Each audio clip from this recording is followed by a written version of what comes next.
How to do courtship and make it about God. Who has ever heard of Hudson Taylor? Raise your hand. Oh, actually, not even. Okay. So Hudson Taylor, famous missionary to China. Hudson Taylor, most known as a faith missionary. All right, so I'm going to tell you guys like different kinds of missionaries, okay? Because these are important. When we think about faith missions, you have to start thinking about the different models of missions that exist, throughout history. If you're in California, again, you know the Catholic model of missions, right? That's why we have Mission Bay, Mission Drive, and all that stuff in California. The Catholic model of missions, you're looking at like 1600s, 1700s, 1800s, is they basically set up these Catholic buildings, and you can obviously they're very different than other buildings in California. They set up these Catholic buildings. These are not just churches, by the way. If you guys studied this in elementary, who remembers? Only 2 people remember studying missions in California. Okay. If you guys remember, what happened was these Catholic missions are centers of commerce also. So it's not just to share the gospel, but it taught a lot of Indians how to read, to write. It gave them a job and occupation too. So that's the Catholic model of missions, and they were basically funded by the Catholic Church, obviously. Hudson Taylor Faith Missions was different. Hudson Taylor Faith Missions is he went into a culture, became like their culture. Ministry was not dictated by, say, the Pope back home, or cardinals or bishops or whatever back home, but the ministry was dictated basically by listening to God and whatever God is calling you to do. So in the same way, his funding was by people who gave by faith. So faith missionaries is obviously by faith, right?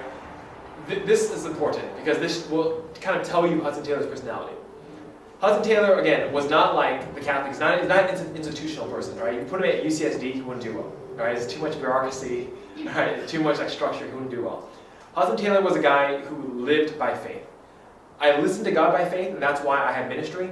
I am funded by God by faith, and that's why I can eat. Maria Taylor was not in the same way, right? She was not very institutional Christian. She was kind of very pioneering.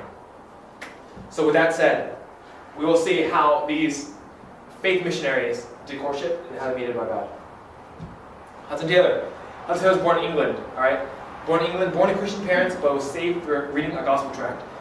The story of his conversion is his parents were godly Christians, and as he was growing up, he didn't get saved until in his teens. His mom was a very devout Christian, and she prayed for the salvation of his son. The story goes that the parents went on a trip, and then his mom just felt led to pray for Hudson Taylor.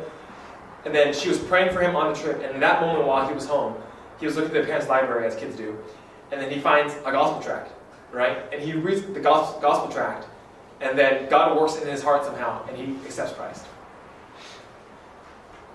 His experience, that conversion experience, right? Think about how that happened. He was kind of led by God, read a gospel tract on his own, and then found Christ.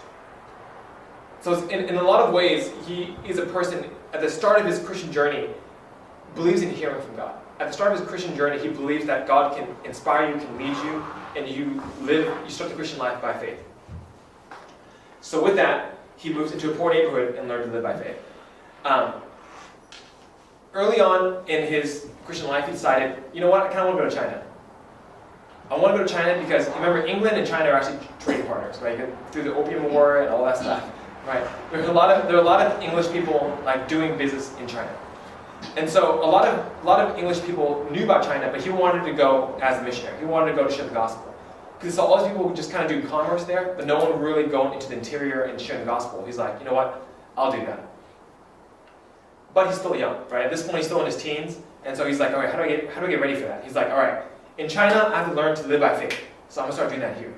So even though he did medicine, so even though he could have a nice medical career, he decided, I'm going to move to a poor neighborhood, and then I'm going to minister to people without any money, and then he actually basically convinced himself, I need to eat very little, and to learn to live on very little. So basically, he starts to live on his diet, which is an apple and oatmeal, and that's his only meal for the day. He basically learns to starve himself. Okay, because he wanted to train himself for godliness.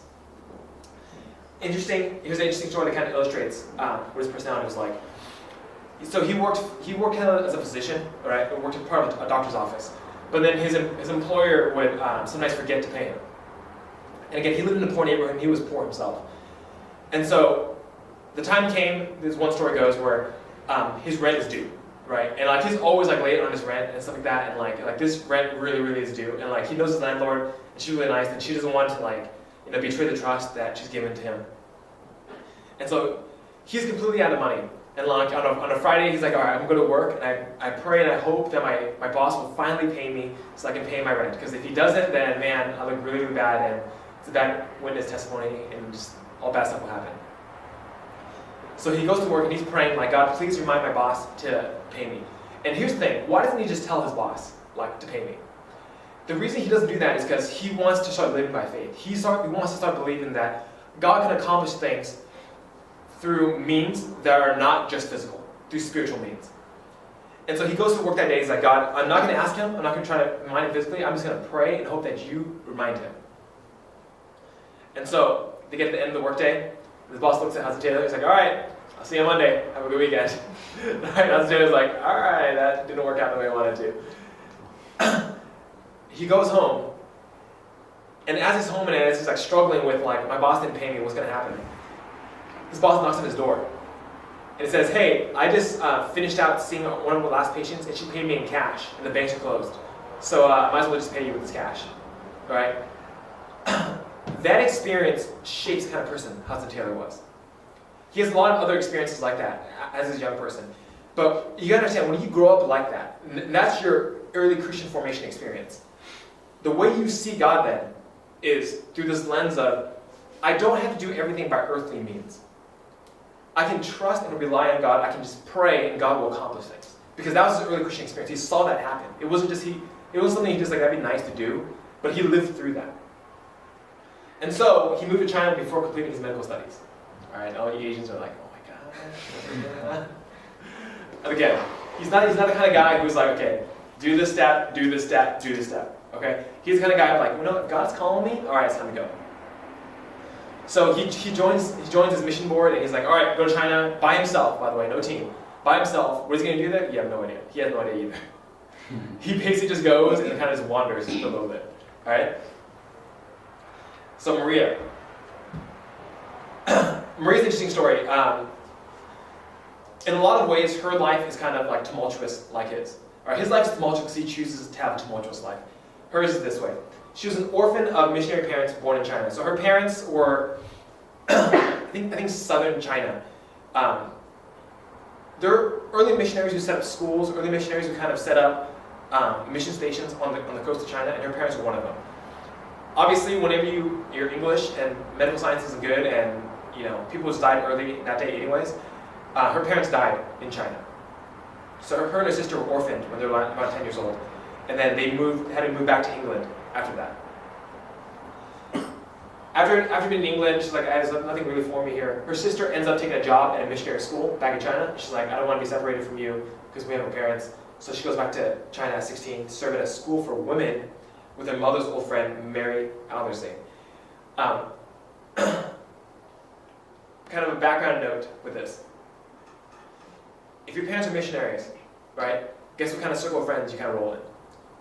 All right, just think about the background note, okay? All your parents' friends are probably godly. All your parents' friends have all these Christian connections, all right? And so she kind of grew up in this kind of Christian culture. And that's important when you try to understand who she really is. So if you think about just people in Harvest, what does it look like when they're pastors' daughters or missionary daughters? What kind of friends, what kind of friends their parents have, and what kind of friends do they have? That kind of shapes her personality a little bit.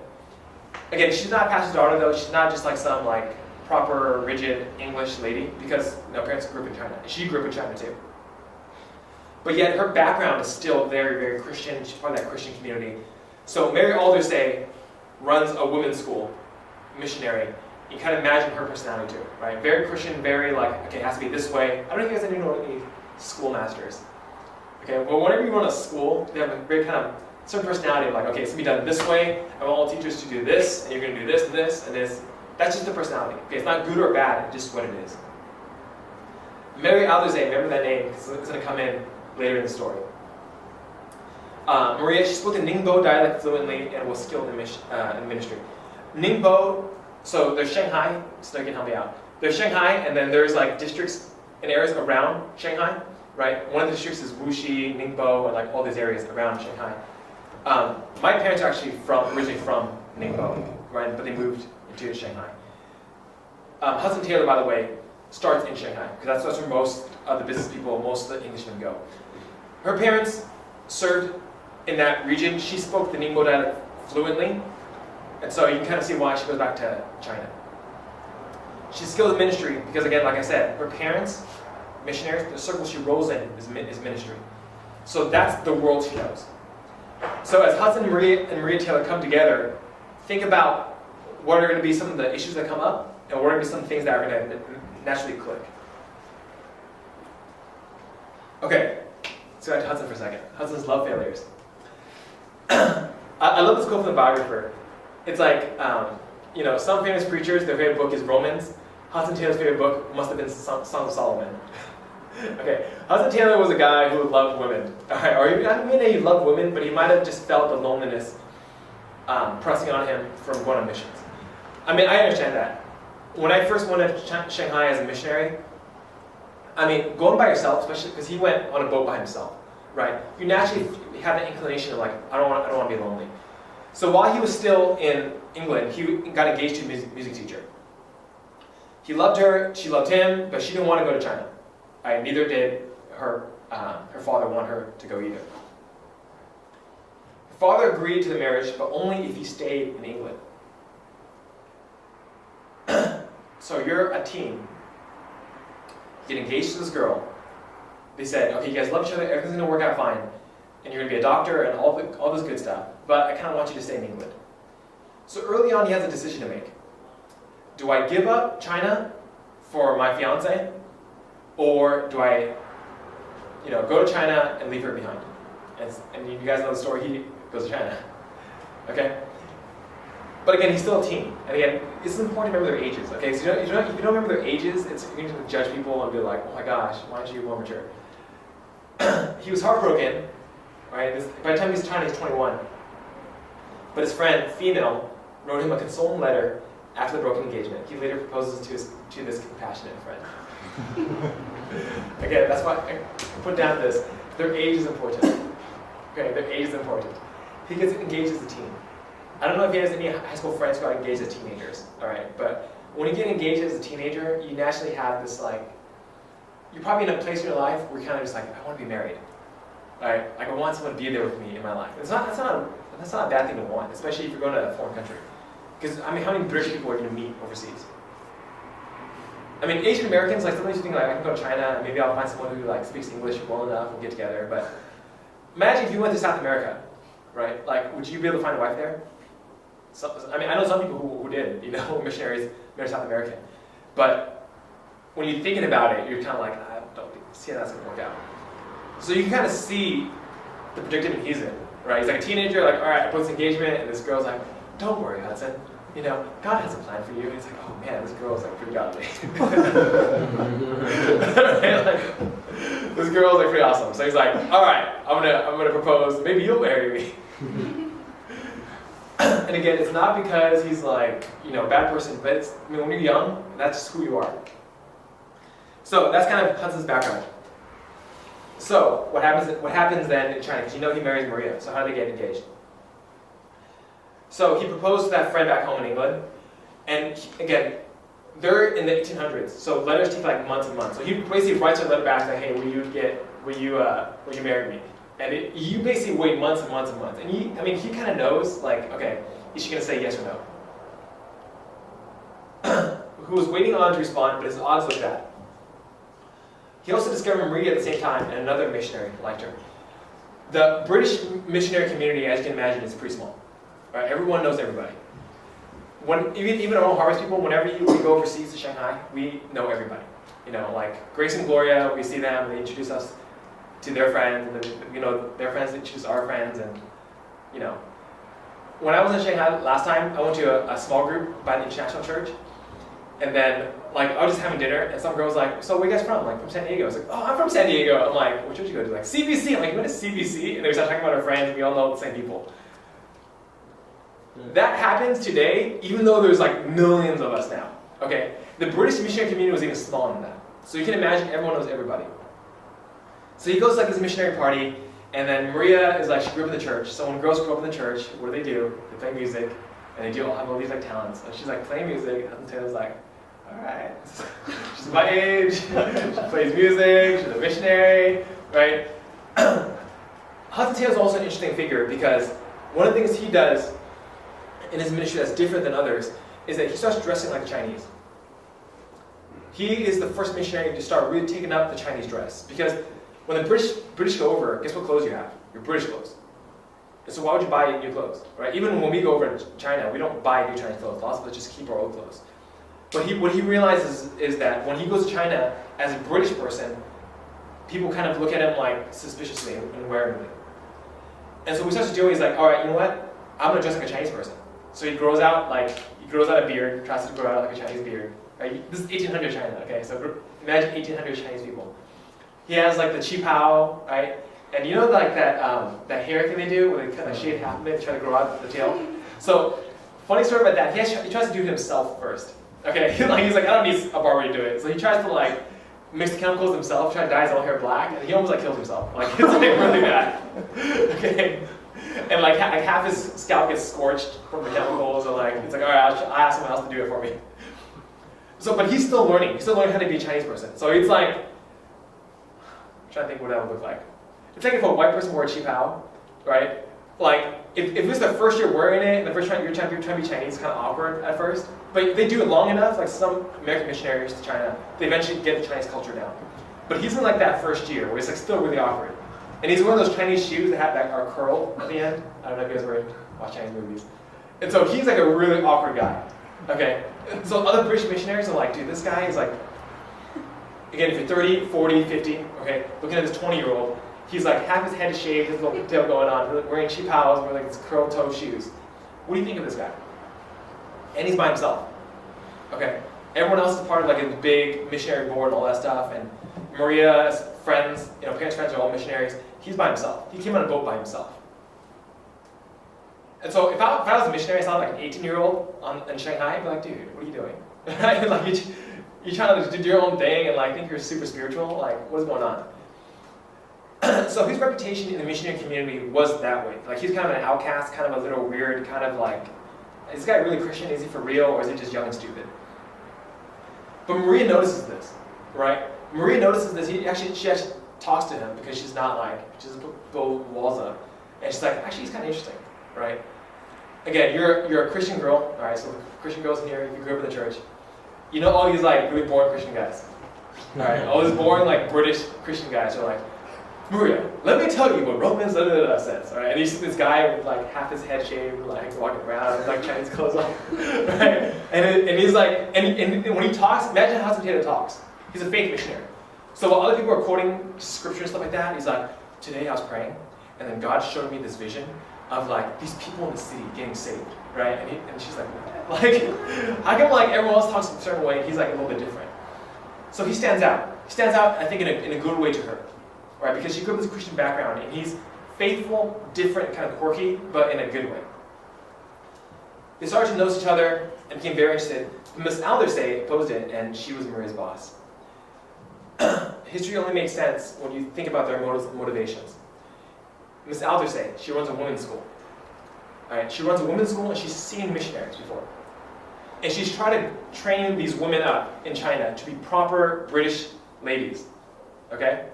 And you see Hudson Taylor walk in. All right, half his head shaved, like it's probably scarred and stuff with chemicals. Okay? And you know that during his week, while everyone else is like working together as missionaries, he's like wandering in the interior of China by himself. And you have no idea what he's doing. Because everyone else works at a compound or at a school, and he's just wandering by himself. So if you're Miss Aldersay, what do you think about Hudson Taylor? All right, if you're a harvest, okay? If you're a harvest and you're teaching like Sunday school with kids, all right, and this like, 17-year-old kid walks in, he's like wearing like, let's say like Hispanic or Mexican like native clothing, and he's like trying to speak Spanish, but it's really bad. What do you naturally think of that person? So when Hudson Taylor proposes to Maria, and again, Maria's parents have died. Okay, so parents have died. So Miss Aldersay, in a lot of ways, is in charge of her. How did she take it?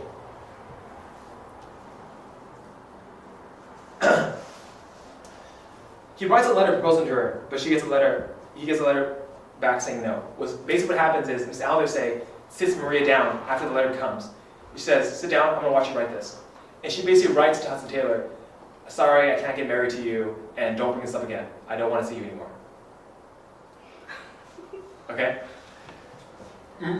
Miss Alice basically sits her down and says, you write it, and I'm going to watch you write it in your own handwriting, and then send it to him.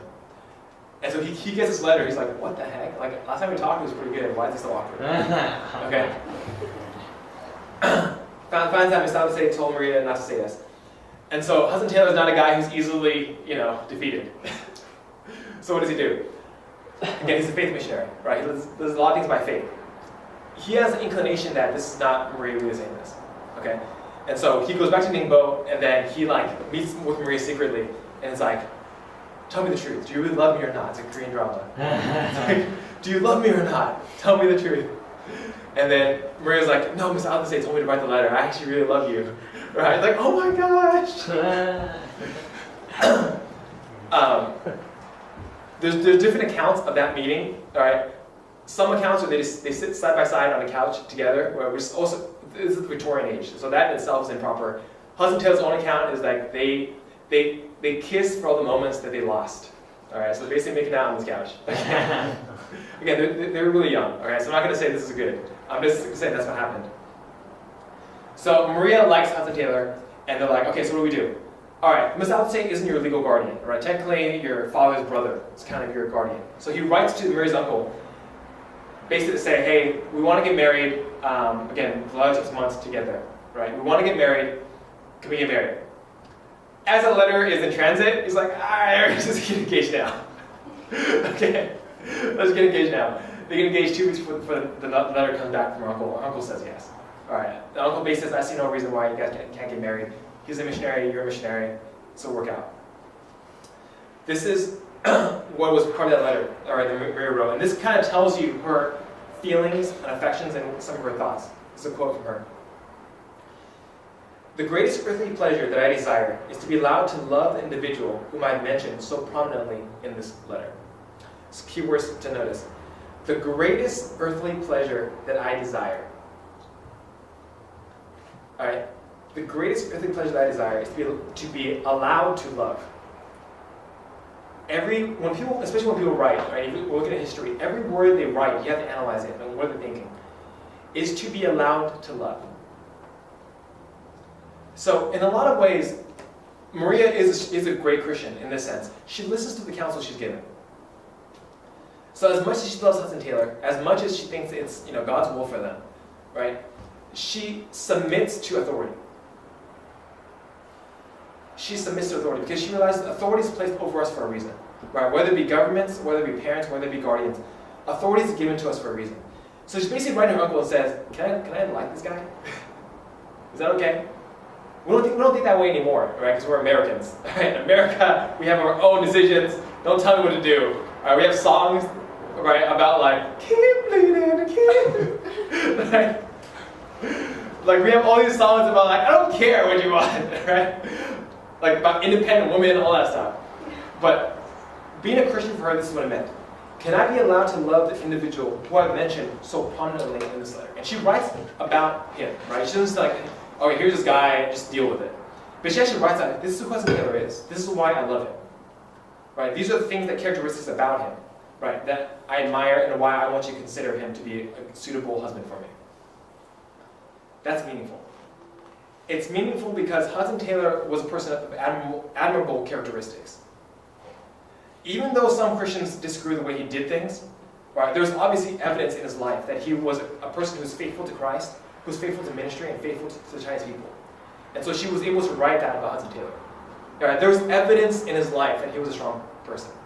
I want to emphasize that, okay? Because, this is especially to the girls in here, a lot of times when we think about like, is this guy good for me, is this guy bad for me, da-da-da, objectively, and this is important, this is why writing is good, write down character traits about the guy. Right? Write it down and then show it to somebody. Because if you just make up stuff, when you show it to people, they'll obviously know you made it up. Okay? But write down character traits about that person. That's how you honestly evaluate someone's character traits. And so when people write about Hudson Taylor, what do they say is bad about him? Well, he dresses like a Chinese person. If you objectively look at that, it's not necessarily wrong. It's just the way he dresses, right? The fact that he goes to the interior of China instead of staying on the coast, it's not wrong, right? He just has more courage than you guys. And so when you objectively write about Hudson Taylor, there's actually a lot of good he does. You might not like the stuff he does, but if you look at it objectively, none of it's wrong. It's just different culturally.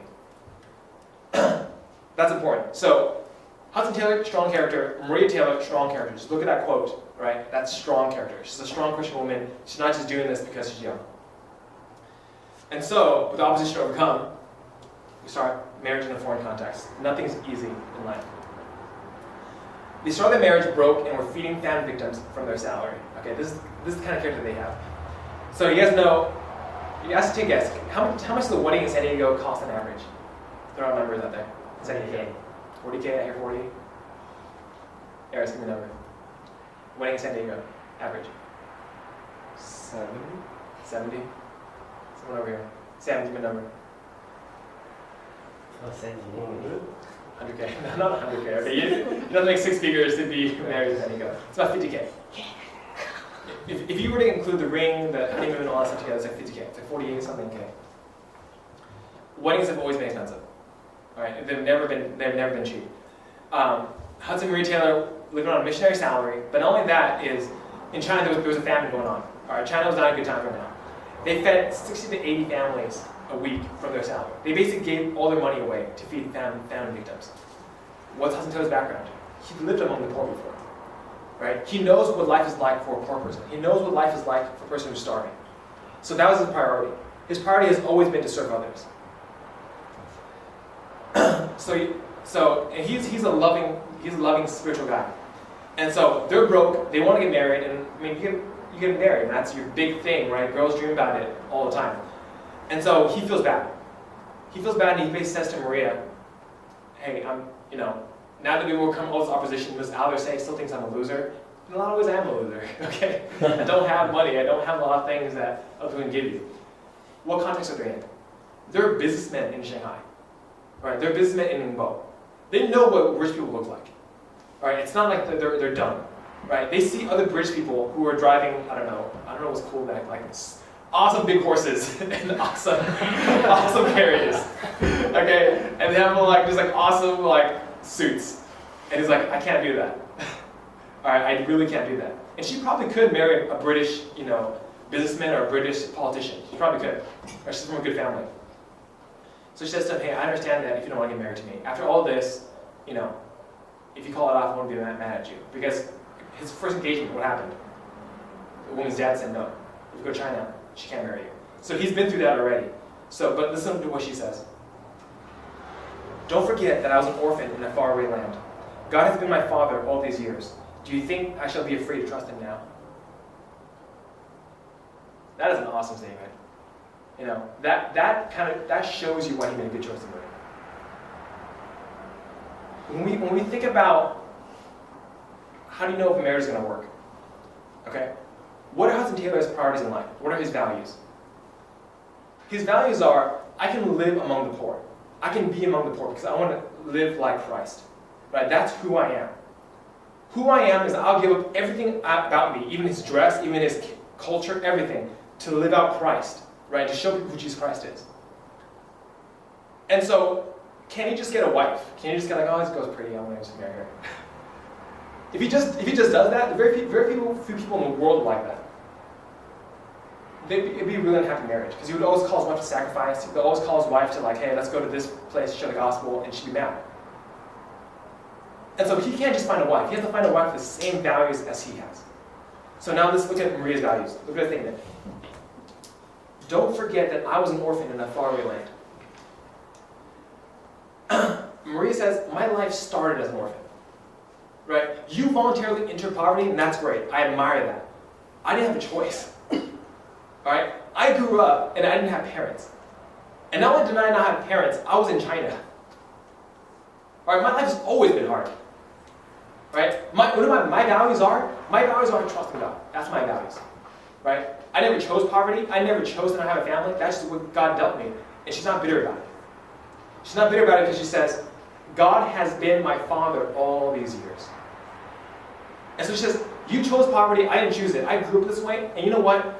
God is my father. That's her character. Her character basically says, sometimes we choose poverty, sometimes we don't. But in every circumstance, God is my father.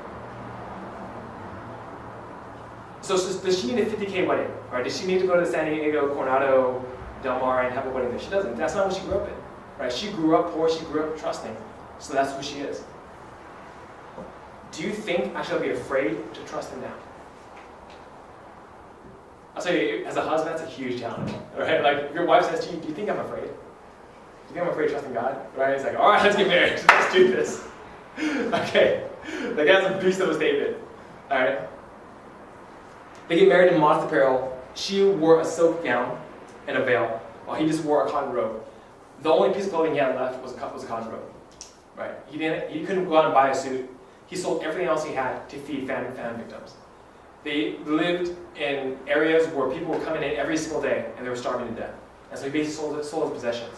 And so on their wedding day, he's basically broke. He literally has no money and they're getting married. Today's day of his life, has no money. That's marriage in a foreign context. Lesson from that.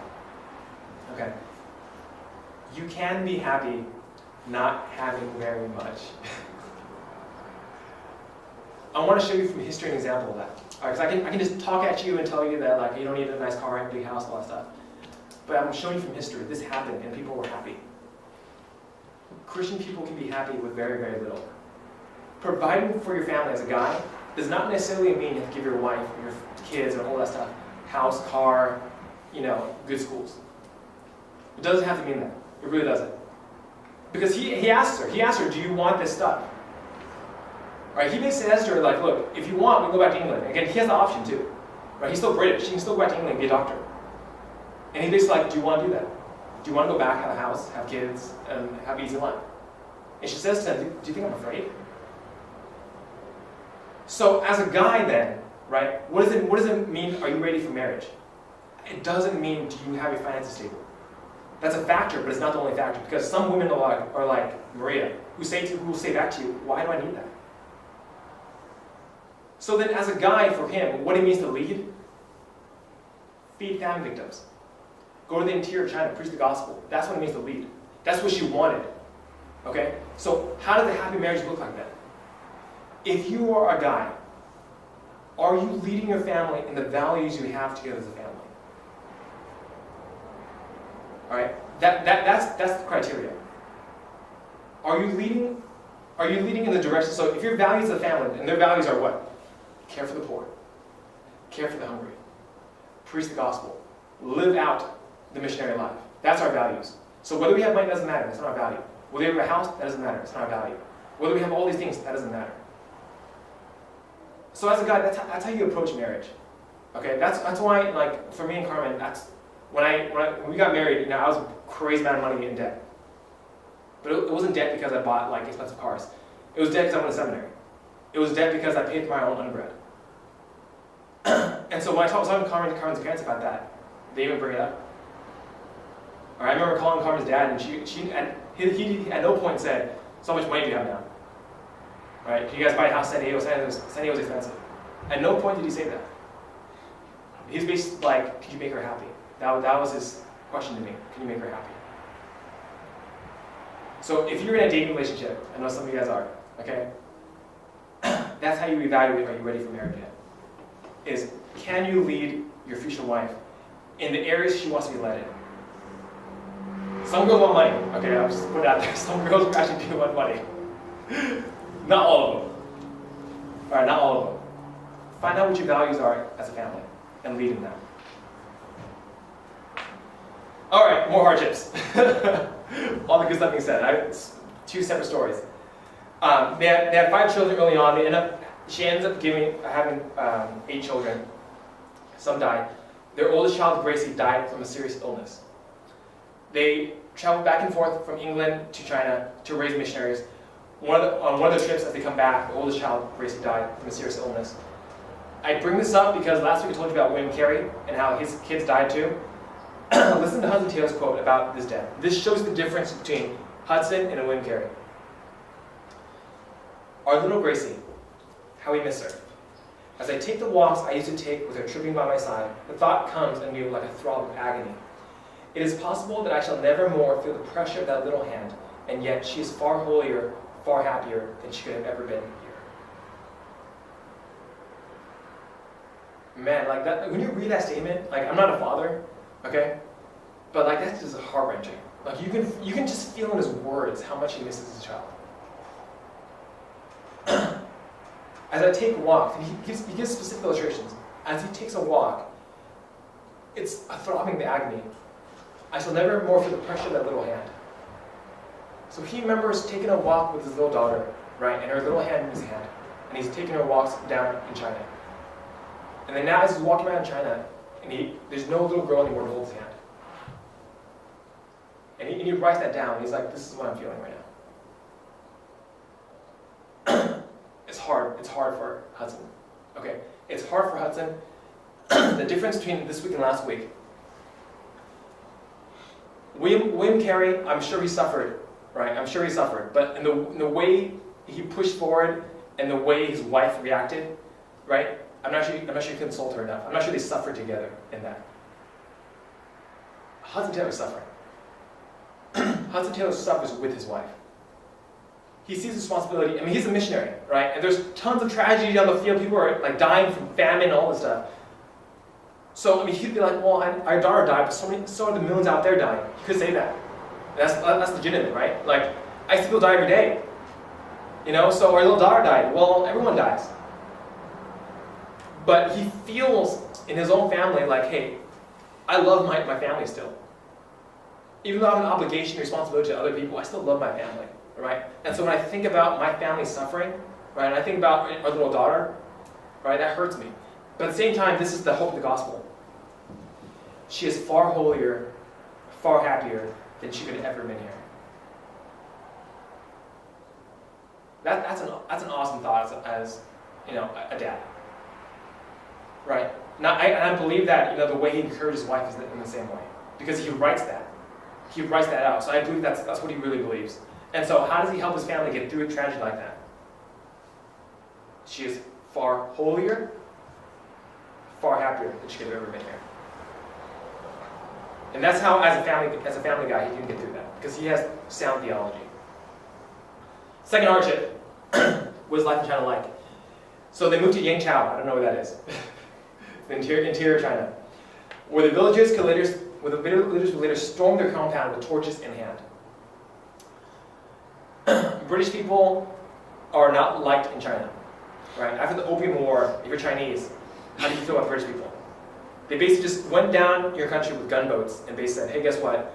We run this place now, right? You guys can Google this later. They had stuff like most favored nation, which basically says if you do a deal with other countries, we get that deal also. Basically, anything we want in China, we get. And so if you went to a new city, right, a new village, and you're Hudson Taylor and you're white, people don't like you. Even if you're nice, you might give out food and help all those people, people don't like you, just because of what your country did. They're Yangchao, missionary compound, other missionaries, okay? Late at night, villagers, 150, 200 villagers come to the house with torches, and they're ready to burn down their house and take them captive and take their stuff. Hudson Taylor, with some other guys, okay, there's a bunch of guys as a missionary team. Leaves two of the guys there, the rest of them run to the Chinese military. The Chinese military can help them because the Chinese military still work with the British military, right? They're partners. They run to get help. On the way, villagers are chasing them, they're getting stoned, just like almost die from exhaustion. While all the women stay there with the two other men, and at this point, the Chinese people are trying to break into the house. All right, one of the guys breaks into the house, all right, and the biographer says this guy's like naked, so he must be drunk, crazy, or something. All right, he sees Maria's wedding ring, rips it off her finger, and says like, "Give me your money, or else I'll kill you." Right, and so now at this point, like people are in their house, like they're taking her stuff. Some of the missionaries jump out the second-story window, right? Because when people rush in, you try any way possible to get out. Jumps out the second-story window, right? Falls on her side. Life's not happy, all right? Eventually, the Chinese military come, crowds disperse. They're safe for now. ends up happening is huge fallout. All right, huge fallout. Basically, the British governments take it as this. All right, our missionaries are not safe. We need to keep our British citizens safe. Send gunboats up the river. Right, so now there's British military in the interior of China. And basically saying, like, we're basically enforcing British law in China. Imagine that happened in the US, okay? Imagine if there were Chinese warships off Del Mar. and the Chinese warships basically broadcast, if we see you being mean to Chinese people, we will blast you. Right? We'll literally shell your house, right, from the ocean. How would you feel? And we're Chinese too, right? But it's like, if Chinese warships are off our coast, and they said, if you're mean to a Chinese national, we will literally destroy your house. Right? Don't you dare. You're pretty upset. Right? So there's huge fallout from this.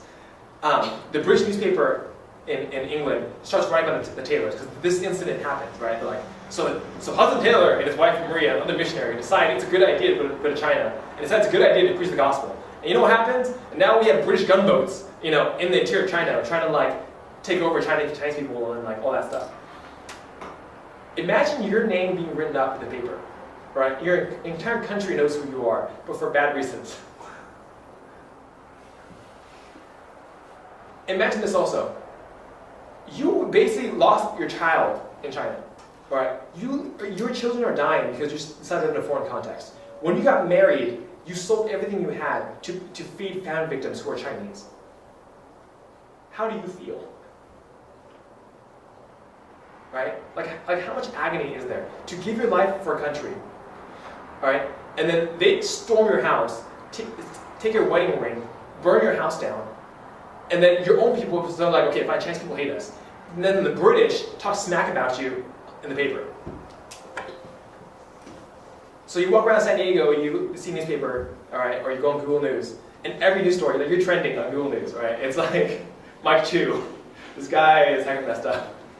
All right, and then your friends are like, hey, Mike, do you know that this article's written about you? All right, like everyone's like tagging your Facebook wall, all right? It's like, hey, Mike, why are you such a jerk? Think about that.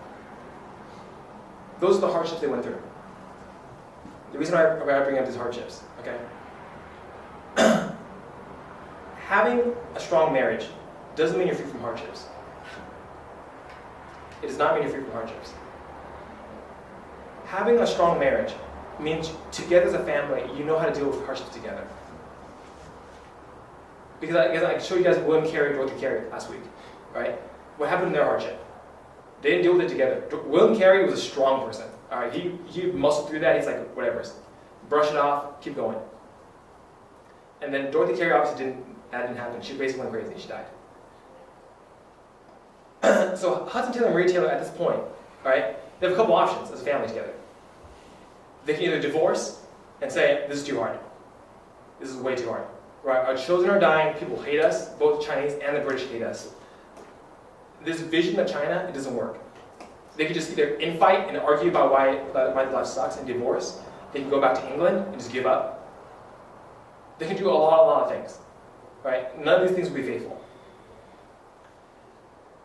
But their character and their values together as a marriage. What did she say to them before they get married? Do you think I'm afraid now? What did Hudson Taylor do before they got married? He voluntarily lived among the poor. He voluntarily became poor. So their values as a couple together have always been, it's not about having an easy life. It's about being faithful. So if that's their value together as a family, why does this not matter? Think about that, okay? If your value is trust God as a family, if your value is we want our faith to grow, stuff like this happens, and you look at your family, why would you fight? You know, like you go home and like Carmen's like, David, I want to do more stuff in church, and like, I do too. And then like people talk smack about us. I'm like, all right, whatever. Nothing really changes. That's why they had a strong marriage. A strong marriage happens, their values were the same. He was able to lead her in that.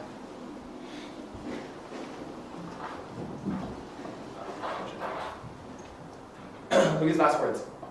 At the end of the life, all right. You evaluate their marriage by the end of their life. How do they end up dying? How do they end up ending their marriage. Maria has their last child, I think it's their eighth child. Pregnancy back then was really hard on your body. All right, she bled internally when she was giving birth. Within 2 weeks, their eighth baby died, and Maria had very little strength. This is from the book. I just took it out. Hudson went to her and asked her, "Darling, do you know that you are dying?" "Dying? Do you think so? What makes you think that?" "I can see it, darling. Your strength is giving away." "Can it be? I feel no pain, only weariness. You are going home. Soon you will be with Jesus." There was silence for a moment. Then Maria whispered, "I am so sorry." Hudson looked at her gently and said, "You are not sorry to go to be with Jesus." "Oh no, it is not that. But it does grieve me to leave you alone at such a time. Yet he will be with you and meet all your needs." She kissed him over and over again, one kiss for each of the children. A missionary who stood nearby said later, "I have never witnessed such a scene." And a dear Mrs. Taylor was breathing her last. Mr. Taylor knelt down, committed her to the Lord, thanking him for having given her to him and for the 12.5 years of happiness they had together.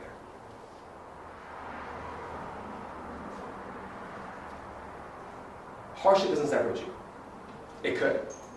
It could. After all of that, it could separate them. I want you to kind of just analyze this a little bit, okay? Look at the language the biographer quotes. Darling.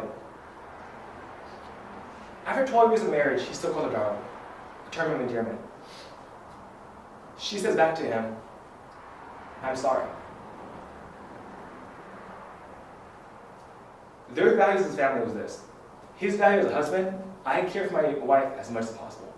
As much as the ministry means to me, my wife and my family come first. And so he takes time, gives her terms of endearment. She's not a sidekick, right? She's not just another worker, right? She's his wife.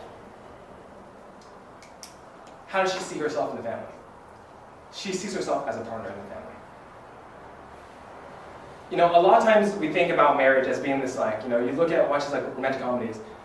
Marriage is about romance. It's about going to Instagram and posting pictures of places you've eaten. All right, we went to France. All right, look how great our marriage is. Okay. I don't think that's what marriage is about. It's not bad. It's important to have that marriage, but look at how she saw their marriage. "It grieves me to leave you alone at such a time, yet he will be with you to meet all your needs."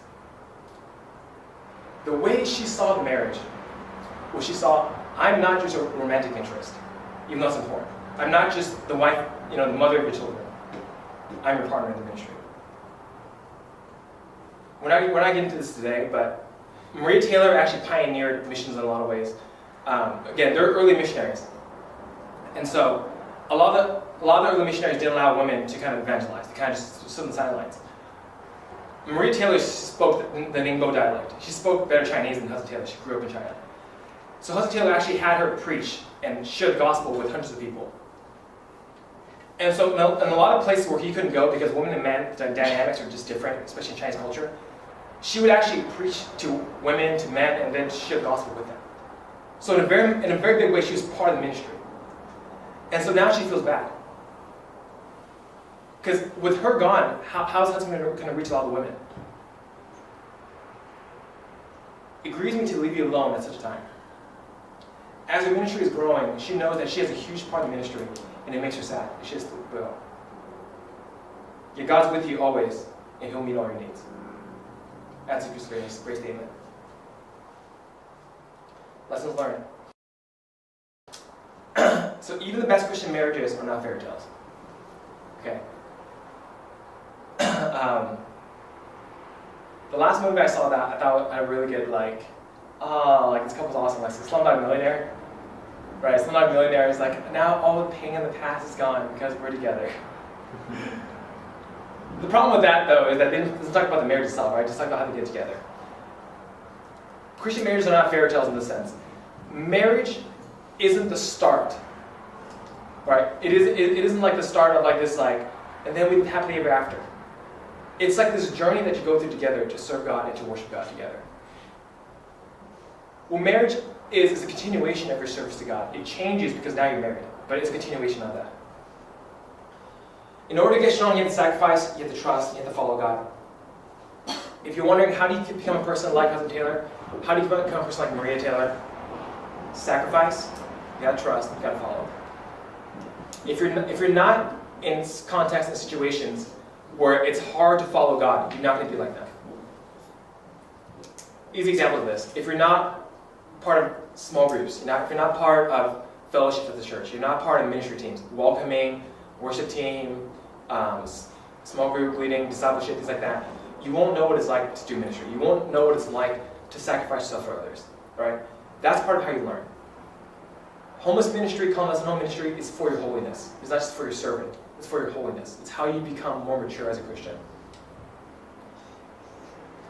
Don't be afraid to be a radical, but mentor people instead of shunning them. Okay, I love this. If you're Hudson Taylor and people just talk smack about you, what do most people do when people talk smack about them? All right, they write stuff like, "Only you can't judge me. Only God can judge me," right? And they write that, and they're like, "Man, Christians are so uptight. Like they freaking suck. I hate everybody. I'm the bad Christian. All right, I'm the only Christian who's doing good." He doesn't do that. He feels that all the time. But instead what he does, Hudson Taylor founded the China Inland Mission, which later became OMF, which is the agency I work for now. The way he did that was, he mentored people. Some people disagreed with him, sure. But a lot of people believed in what he was doing. So what did he do? He mentored them. And that way, that's how he became more mature. And that way also, I think, that's what Maria saw in him. Like, how do you know you're a leader? Like as a guy, how do you know you're a leader? How do you grow as a leader? Mentor, disciple. You know, be part of small groups, be part of fellowships, take a leadership role. Be responsible for someone that is more than just yourself. Your wife is your partner and not your housemaid. Marriage is not the end of this romantic journey. Okay? How do I know you're not ready for marriage? If I ask you a question like, so after you're married, then what? And your answer is like, well, and then, she'll quit her job, and then she'll I'll work, and then she'll just kind of stay at home. I'm like, what's she gonna do? Oh no, she'll be happy. Like, she'll just hang out. I'm like, but you don't have kids yet. Like, she had kids, I understand, right? But you guys are still like, when you first get married, you don't want kids. Like, oh, she'll be happy. Like, that kind of thing to me, or when I hear that from guys, it basically says, you basically just want someone to hang out in your house and to be home and then to take care of you when you're home. That's never existed. All right? I just want to tell you that right now. This is 1800. That's never existed. All right? Your idea of what marriage is not correct. Find a wife who can be a partner. All right? And as a woman, try to see yourself as a partner, not just as a romantic interest. All right? See yourself as a partner, not just as a romantic interest. In our culture, if you look at the magazines, we have Cosmopolitan, Marie Claire, 617, I don't know what magazines are. But all the magazines are like, how to get him to like you. And all the tips are what? Like, look prettier, cook better, and do this stuff. I'm telling you, that's not what the biblical model of marriage looks like. I'm telling you, the examples God has given us in history, that's not what it looked like. All right? Because Maria Taylor was a part of his ministry. Maria Taylor was involved in his life. The things that he cared about, she cared about too. And I'm not saying you should all care about the same things like play video games and watch sports, okay? But I'm saying that the things that the person you're considering marrying and dating should have the same values as you, right? You guys both like to do worship team. You guys both like to serve in the church. You guys both like to mentor, disciple. Those values have to be there. That's part of what grows in marriage. We will continue this series. There'll be much more. But let me pray and end this today.